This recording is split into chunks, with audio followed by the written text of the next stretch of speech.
অনেকদিন ধরে আপনাদের রিকোয়েস্ট ছিল 50K এর মধ্যে ক্যামেরা ফোনের রিভিউ করার জন্য। 50K তে ক্যামেরা ফোন খুঁজতে গিয়ে আমি হিমশিম খেয়ে গেছি। মার্কেটে ওইরকম ভাবে সাজেশন দেওয়ার মতো কোনো সেট পাই নাই। মোটামুটি বলতে গেলে 50K এর মধ্যে অনার ম্যাজিক 6টা দেখতে পারেন, যদিও মার্কেটে খুব একটা অ্যাভেলেবল নাই। তারপরেও মনে হয়েছে 50K তে মানে ভালো একটা অপশন হইতে পারে। প্রি ওন যদি ধরতে চান সেক্ষেত্রে ম্যাজিক 6 মার্কেটে অ্যাভেলেবল আছে, পাবেন। কিন্তু ম্যাজিক 6 প্রো যেটা প্রাইস বর্তমানে ব্র্যান্ড নিউ দেখলাম আমি, মানে চায়নাতে এটা সেল হতেছে 66K থেকে 67K এর মধ্যে, বাংলাদেশে ওইরকমই প্রাইস রেঞ্জে পাবেন। প্রি ওন মার্কেটে আবার দেখলাম 60 এর মধ্যে অ্যাভেলেবল আছে। আমার কাছে আজকে যে সেটটা আছে এইটা ম্যাজিক 6 যেটা আছে 6 সিরিজের, এটা সবচেয়ে প্রিমিয়াম ভার্সন ম্যাজিক 6 আলটিমেট। এই হচ্ছে ফোনটা। এটার বিল কোয়ালিটি অসাধারণ ছিল। এইখানে নাই বলতে তেমন কিছু নাই। এখানে অ্যালুমিনিয়ামের ফ্রেম দিছে, ইকো লেদার ব্যাক ইউজ করা হয়েছে এবং ব্যাকটা কিন্তু বেশ শাইনি এবং এখানে গোল্ডেন অ্যাকসেন্ট দেওয়া আছে, দেখতে বেশ ভালো লাগে, প্রিমিয়াম লাগে। আর ইকো লেদার যেটা, এটা কিন্তু বেশ প্রিমিয়াম একটা ভাইব দেয়। এখানে অনারের ব্র্যান্ডিং করা আছে, যেটা দেখতে বেশ ভালো লাগে। আর আলটিমেট এডিশন এটা কিন্তু ইনক্রিপ্টেড ভাবে লেখা আছে। তো একটা ফ্ল্যাগশিপ সেটে যা যা থাকা দরকার সবই এখানে আছে। আইপি রেটিং বলেন, গ্লাস প্রোটেকশন বলেন, অথবা ক্যামেরার যে পেরিস্কোপ লেন্সের কথা বলেন, তো সব দিক দিয়ে প্রিমিয়াম মনে হচ্ছে সেটটা আমার কাছে।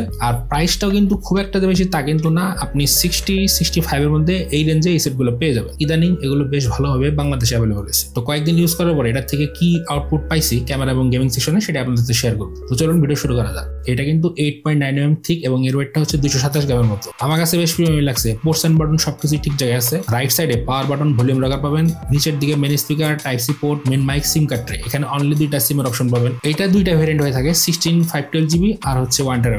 আর কালার 2টাই হয়ে থাকে ব্ল্যাক এবং পার্পল। আমারটা ব্ল্যাক কালারের। তো প্রিমিয়ামনেস এর কোনো অভাব নেই এখানে। লেফট সাইড একদম প্লেন ছিল, উপরের দিকে সেকেন্ডারি স্পিকার পাবেন, আয়ার ব্লাস্টার পাবেন, সেকেন্ডারি নয়েজ ক্যান্সেলেশন মাইক পাবেন। স্পিকার কোয়ালিটি সাধারণ ছিল। এখানে স্টোরেজ স্পিকার ইউজ করা হয়েছে এবং বেশ ভালো সাউন্ড প্রোভাইড করে থাকে, বেশ রিচ সাউন্ড প্রোভাইড করে আর বেশ লাউড ছিল এবং বেসটাও ভালো প্রডিউস করে সাউন্ডের ক্ষেত্রে। তো সাউন্ড কোয়ালিটি নিয়ে কোনো ইস্যুর কথা না। ডিসপ্লে সেকশনে এখানে কোনো কমতি রাখে নাই। এখানে একটি 6.8 ইঞ্চের LTPO অ্যামোলেড ডিসপ্লে দিচ্ছে, যেটা পিক ব্রাইটনেস 5000 নিটসের মতো। আউটডোর ভিজিবিলিটি বেশ ভালো। আমি 1700 নিটস পাইছি SBM এ চেক করতে গিয়ে। তো আউটডোর কোনো রকম ইস্যু আমি এখানে ইউজ করতে গিয়ে। আর সবচেয়ে ভালো ব্যাপার হচ্ছে এটার মধ্যে PWM ডিম কিন্তু 4800 আশেপাশে। তো লো লাইটও আপনার ইউজ করতে কোনো রকম অসুবিধা হবে না। তো ডিসপ্লে কোয়ালিটি বেশ ভালো ছিল। ভিডিও ইনহ্যান্স অপশন পাবেন ভিতরে, যেটা আর কি আপনার ভিডিওকে স্মুথ করে প্লে করতে সহায়তা করে। আর 30 FPS এর যে ভিডিও সেটা 60 FPS হায়ার FPS করে দেখায়, এই জিনিসটা আছে। ওয়াইড ওয়াইন এলন পাবেন এখানে। আমি ইউটিউবে চেক করছি, HDR যে 4K ভিডিওগুলো সেগুলো প্লেব্যাক করতে পারে কোনো রকম ইস্যু ছাড়া। কালার কোয়ালিটি বেশ ভালো ছিল, পাঞ্চি ভিভিড কালার প্রডিউস করে। আর এখানে একটা ক্যাপসুল শেপ নচ দেওয়া আছে, যেটা মোটামুটি আইফোনের একটা ভাইব দেয় আর কি। এখানে কিন্তু আপনারা 3D যে ফেস আনলকের অপশন সেটাও কিন্তু পাবেন, এটা অন্ধকারও ঠিক মতো কাজ করে। আর ইন ডিসপ্লে যে ফিঙ্গারপ্রিন্টটা, সেটার পজিশনটা একটু নিচের দিকে, তবে আনলকিং স্পিড ব্লেজিং ফাস্ট ছিল। অপটিক্যাল কিন্তু এটা কিন্তু আল্ট্রাসনিক না, তারপরেও বেশ ফাস্ট এবং অ্যাকুরেটলি আনলকিং হয়েছে। আর এখানে যে প্রোটেকশনটা ইউজ করছে, এটা আমি নাম শুনি নাই খুব একটা, কিং কং রাইনোসরাস নতুন শুনলাম, তবে বেশ ভালোই মনে হয়েছে। কারণ ইউজ করতে গিয়ে আমি এখানে প্রোটেকশন কোনো কিছু ইউজ করি নাই, 4 দিনের মতো পকেটে নিয়ে বের হয়েছি এবং ইউজ করছি। তো কোনো রকম স্ক্র্যাচ দাগ কিচ্ছু করে। ডিসপ্লের যে কালার এবং কন্টেন্টের যে আউটপুটটা পাইছে, এটা থেকে বেশ ভালো লাগছে। ভিভিড পাঞ্চি কালার প্রডিউস করে, দেখতে বেশ ভালোই লাগে। আর HDR কন্টেন্টের ক্ষেত্রে বিশেষ সুবিধা হচ্ছে এখানে ব্রাইটনেসটা বুস্ট করে দেয়, দেখতে আরো ভালো হয়। তো স্পিকারের কোয়ালিটি এবং ডিসপ্লের যে কোয়ালিটি, দুইটা মিলিয়ে বেশ ভালো একটা মাল্টিমিডিয়া কনজাম্পশনের এক্সপিরিয়েন্স পাবেন। আর এখানে বলে দেই, ডলবি ভিশনের সাপোর্ট কিন্তু ডিসপ্লেতে আপনারা পেয়ে যাবেন। ক্যামেরা সেকশনে ওনার এখানে বিশাল আপগ্রেড করছে। 50 মেগাপিক্সেলের সেন্সর দিচ্ছে মেনটা, যেটার আবার ডুয়েল অ্যাপারচার আছে। তো আপনারা অ্যাপারচার চেঞ্জ করে এটা ইউজ করতে পারবেন। স্যামসাং এর যে আপনার S সিরিজ ছিল আগে, আপনার আমার ঠিক খেয়াল আসতেছে না, S8 অথবা 9 হবে। তো এখানে কিন্তু ডুয়েল অ্যাপারচার অপশন আছে। তো এই জিনিসটা এখানে আছে,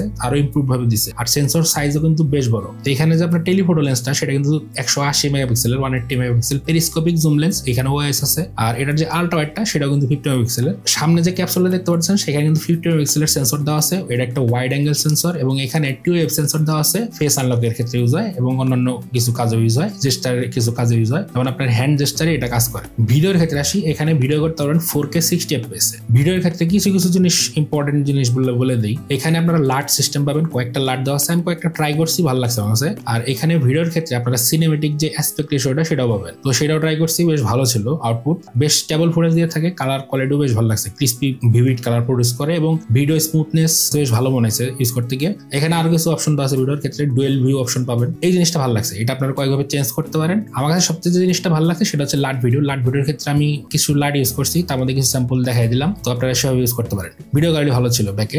আর ফ্রন্টে আপনারা 4K 30 FPS ভিডিও করতে পারবেন, যেটা আপনার EIS সাপোর্ট আছে। তো এখানে ইলেকট্রনিক ইমেজ স্টাইলাইজেশন কাজ করে, যেটা আর কি আপনার মোটামুটি ভালো একটা আউটপুট দেয়। তবে হ্যাঁ, ফ্রেমটা একটু ক্রপ হয়ে আসে, এই হলো যা প্রবলেম। তবে কালার কোয়ালিটি এবং স্কিন টোন ভালো রাখে এবং ব্যাকগ্রাউন্ডের এক্সপোজারটাও ঠিক মতো মেনটেন করতে পারে। তো আমার কাছে আউটপুট খারাপ লাগে না। এখন মেইন ক্যামেরার পিকচার স্যাম্পলে আসি।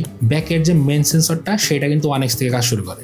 আর এখানে 100x পর্যন্ত আপনারা জুম অপশন পাবেন। আমি 0.5 এ চেক করছি, সেটা আলট্রা ওয়াইড এর আউটপুট মোটামুটি ভালো ছিল, 50 মেগাপিক্সেল হিসাবে এটা কিন্তু আউটপুট খারাপ না। আর এটা যে জুম আপনি 100x পর্যন্ত চাইতে পারবেন, কিন্তু এটার 100x কোয়ালিটি অতটাও ভালো না। ভিডিওতেও জুমের অপশন আছে, এখানে 0.5 থেকে 10x পর্যন্ত জুম করা যায়। মোটামুটি 1x থেকে 2.5x এবং 3x অপশন ভালো, মানে ভিডিও কোয়ালিটি ঠিক রাখে। তারপর থেকে কোয়ালিটি ডাউন করতে শুরু করে, চেষ্টা করবেন 1 থেকে 5x এর মধ্যে রাখার জন্য, তাতে একটা ভালো আউটপুট পাবেন। আর এখানে হাই রেজুলেশন মোডও দেওয়া আছে। হাই রেজুলেশন মোডে আপনারা এখানে ফুল যে 50 মেগাপিক্সেলের আউটপুটটা সেটা পাবেন, তবে ফাইল সাইজ তো বড় করে না, দেখতে বেশ ভালোই লাগে, ডিটেলসও ঠিকঠাক আছে। আর পোর্ট্রেট মোডে এখানে গেম চেঞ্জ করে দেয়। এখানে পোর্ট্রেট মোডটা চেক করে দেখলাম, এখানে পোর্ট্রেট মোড অপশনে আপনারা 1x 2x 2.5x এবং 5x এই কটা অপশনে পোর্ট্রেট নিতে পারবেন। পোর্ট্রেটের ব্লার কম বেশি করতে পারবেন। তো পোর্ট্রেটের এজ ডিরেকশন ভালো ছিল, আমি ইনডোর টেস্ট করছি, আউটডোর টেস্ট করছি, আউটপুট নিয়ে কোনো ইস্যু নাই। এবং আপনি মন মতো এখানে পোর্ট্রেট নিতে পারবেন। আর পোর্ট্রেটের আউটপুট সবচেয়ে ভালো ছিল 2.5 থেকে 5x এর মধ্যে সবচেয়ে ভালো আউটপুট দিয়ে থাকে। তবে অনেক সময় 5x এ পিকচারটা বেশি স্মুথ করে ফেলে এরকম মনে হয়, তবে আমার কাছে খুব একটা খারাপ লাগে না, এই জিনিসটা ভালোই ছিল। তারপরে নাইট মোড আছে, নাইট মোডে আমি চেক করলাম, নাইট মোডে বেশ ভালো ভালো আউটপুট দিয়ে থাকে। আলট্রা ওয়াইডের আউটপুট খুব একটা ভালো না, মেন সেন্সর আউটপুট বেশ ভালো ছিল নাইট মোডে। আর নাইট মোডে আপনারা মোটামুটি 5x পর্যন্ত জুম করতে পারবেন, 5x পর্যন্ত ভালো একটা কোয়ালিটি দিয়ে থাকে। তবে 0.5x টা অ্যাভয়েড করে চলবেন, তাতে ভালো একটা আউটপুট পাবেন। আর ফ্রন্ট পোর্ট্রেটটা বেশ ভালো লাগছে, এখানে ফ্রন্ট পোর্ট্রেট আমার কাছে বেশ কোয়ালিটিফুল মনে হয়েছে। ব্যাকগ্রাউন্ড সেপারেশন এবং এজ ডিরেকশন বেশ ভালো ছিল। আর কালার সাইন্সও বেশ ঠিক রাখে, স্কিন টোনটাও বেশ ভালো রাখে। তো আপনারা এগুলো চেঞ্জ করতে পারবেন, টুইক করতে পারবেন, বহুত অপশন এখানে আছে। আর এখানে ব্যাকে 3টা মোডে পিকচার নিয়ে থাকে, ন্যাচারাল, ভাইব্রেন্ট আর অথেন্টিক। ম্যাক্সিমাম টাইম ভাইব্রেন্ট এই ছবিটা তুলছি, তবে অথেন্টিকও খারাপ ছিল না, অথেন্টিকের আউটপুট বেশ ভালোই লাগছে। তো আপনারা এগুলো চেক করতে পারেন। তো আমার কাছে মনে হয়েছে ভাইব্রেন্ট যেটা, এটার আউটপুটটা বেশি ভালো ছিল। এখানে এর অনেক অপশন পাবেন, আপনার গ্যালারিতে অনেক কিছু কাস্টমাইজ করতে পারেন, পিকচার রিজেনারেট করতে পারেন। তো অপশন আছে, চেক করে দেখতে পারেন। আমার কাছে ভালোই মনে হয়েছে ইউজ করতে গিয়ে। তো ক্যামেরা সেন্ট্রিক ফোন, ক্যামেরা বেশ স্ট্রং ছিল। আমি এমন পিকচার তুলছি, এই স্যাম্পল আপনারা দেখতে পারতেছেন, আমি ঠিক মোটামুটি টাঙ্গাইল শহরের বাইরে আছি, এবং এই যে পিকচারটা দেখতে পাচ্ছেন এইটা টাঙ্গাইল শহরের মাঝখানে। তো এই পিকচারটা আমি নিতে পারছি, তো কোয়ালিটি ভালো লাগছে আমার কাছে। আর নাইট মোডে মুন টেস্ট করতে পারি নাই, কারণ ওয়েদার ভালো ছিল না, চান্স পাই নাই। তো পোর্ট্রেট মোড অসাধারণ ছিল এবং পিকচার কোয়ালিটিও খারাপ না। আমার কাছে কোনো দিক দিয়ে মনে হয় নাই যে এটা খুব একটা ওভার প্রাইস অথবা প্রাইস জাস্টিফাই করে না। আমার কাছে মোটামুটি মনে হয়েছে ভ্যালু ফর মানি একটা ডিভাইস, যদি ক্যামেরার দিকে চিন্তা ভাবনা করেন। পারফরমেন্সও কিন্তু এটা পিছিয়ে নাই, এখানে 8 Gen 3 প্রসেসর দেওয়া হয়েছে, 2024 ফ্ল্যাগশিপ, এবং র্যাম দিচ্ছে 16GB, যেটা এলপিডিটার 5x এর, এবং ইউএফএস 4.2 স্টোরেজ কিন্তু এখানে। আর আমি আন্তর্জাতিক স্কোর চেক করলাম, এখানে স্কোর কিন্তু বেশ ভালো আসছে, 23,70,000 এর কাছাকাছি প্রায় আন্তর্জাতিক স্কোর আসছে। আর টেম্পারেচার খুব একটা গেইন করে না, এটা 37 থেকে 39 ডিগ্রি সেলসিয়াস পর্যন্ত যায়। 39 ডিগ্রি সেলসিয়াস সামনে ফিল করবেন, আর 37 যেটা সেটা ব্যাকে ফিল হয়। আর স্টোরেজ টেস্ট করলাম, রিড রাইট স্পিড বেশ ভালো, রিড রাইট স্পিডে কোনো ইস্যু নাই। Geekbench 6 এর সিঙ্গেল কোর মাল্টিকোর স্কোর ভালো, সিঙ্গেল কোর 2100 মতো এবং মাল্টিকোর 6500 এর কাছাকাছি পাবেন। এবং টেম্পারেচারও দেখলাম কন্ট্রোল হইতে আছে, 36 ডিগ্রি সেলসিয়াসের মধ্যেই ছিল। সিপিইউ থ্রটল চেক করছি, সিপিইউ থ্রটলিং এর ক্ষেত্রে দেখলাম থ্রটলটা একটু বেশি করে, থ্রটলিং স্কোরটা বেশি আসছে, যেটা এভারেজ জিপসি স্কোর 2,21,000 এর মতো।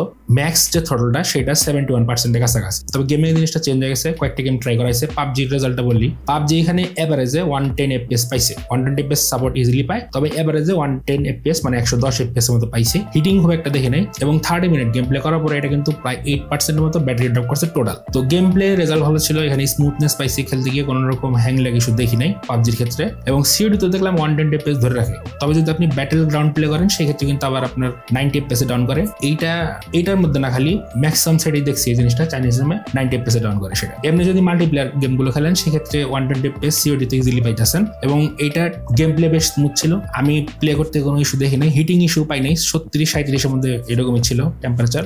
30 মিনিট গেম প্লে করার পরে এটার মধ্যে ব্যাটারি ড্রেন দেখছি সবচেয়ে বেশি, মানে 12% এর কাছাকাছি সিওডিতে। তারপরে ট্রাই করছি জেনশন ইম্প্যাক্ট, যেটা বেশ গ্রাফিক্স হাংরি গেম, এবং এইটা দেখলাম 60 FPS দিতে পারতেছে, এভারেজে 50 FPS ধরে রাখছে, এবং গেম প্লেও বেশ ভালো ছিল, টেম্পারেচারের কন্ট্রোল ছিল, 36 থেকে 38 ডিগ্রির মধ্যে আমি পাইছি টোটাল। আর এখানে 30 মিনিট গেম প্লে করার পরে টোটাল যে ব্যাটারি ড্রেনটা সেটা দেখলাম 10% এর কাছাকাছি, যেটা ঠিকই আছে, কোনো রকম ইস্যু নাই। ফিফা ট্রাই করছি, ফিফা ভালোভাবে প্লে করছি, বেশ মজা পেয়েছি খেলতে গিয়ে। এবং এখানেও 30 মিনিট গেম প্লে করার পরে দেখলাম যে এটার মানে সবচেয়ে কম ড্রেন করছে ব্যাটারি, এটা প্রায় 6% এর মতো, তো যেটা বেশ ভালো ছিল। আর ব্যাটারি কিন্তু এখানে 5600 mAh এর লিথিয়াম পলিমার ব্যাটারি দিচ্ছে, যেখানে আপনারা এটার সাথে আর কি 100 ওয়াটের চার্জার পাবেন, তবে 80 ওয়াট পর্যন্ত এটা চার্জ নিয়ে থাকে। 66 ওয়াটের ওয়্যারলেস চার্জিং দেওয়া আছে, এবং রিভার্স ওয়্যারলেস চার্জিং সাপোর্ট আছে, যেটা 5 ওয়াটের। তো আমি চেক করছি, আমি চার্জারটা পাই নাই, নর্মাল চার্জার দিয়ে চেক করছি, চার্জ নিতে বেশ সময় নিছে, প্রায় 1 ঘন্টা 30 মিনিটের কাছাকাছি গেছে ব্যাটারি ফুল চার্জ হইতে। তো ব্যাটারি ব্যাকআপ ভালো ছিল, এখানে ব্যাটারি হেলথ এটা 97 এর মতো, আমার কাছে একদিন ব্যাকআপ ইজিলি দিতেছে, একদিন প্লাস এম পাইতেছি। আর এখানে নেটের জন্য কোনো সমস্যা পাই নাই। এখানে তাদের নিজস্ব ওএস দিছে ম্যাজিক ওএস 9 এবং অ্যান্ড্রয়েড 15 এটা চলতেছে।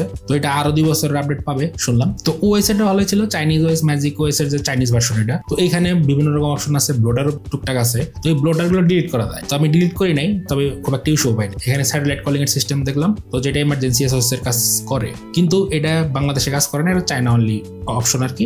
আর এখানে ওয়াইফাই 6, 7 দুইটাই পাইতেছেন আপনারা, ডুয়েল ব্যান্ডের সাপোর্ট, 5.3 ব্লুটুথ এবং এনএফসি সবই আছে এটার মধ্যে। আয়ার ব্লাস্টার তো আছে, ইউএসবি 3.1 এখানে দিছে, আর ডিসপ্লে পোর্ট 1.2 এখানে পেয়ে যাবেন। কানেক্টিভিটি নিয়ে কোনো ইস্যু এখানে কল রেকর্ডিং অপশন পাবেন।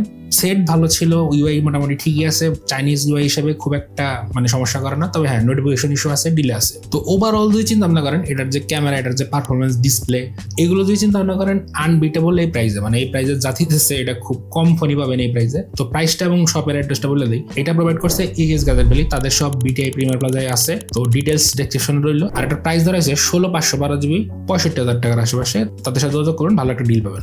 তো এই ছিল মোটামুটি ভিডিও নিয়ে কোনো মন্তব্য অথবা সাজেশন থাকলে কমেন্ট সেকশনে জানান। আর নেক্সট ডে দেখা যাচ্ছে অন্য কোনো ভিডিওতে, অন্য কোনো টপিক নিয়ে। আজকের মতো বিদায়।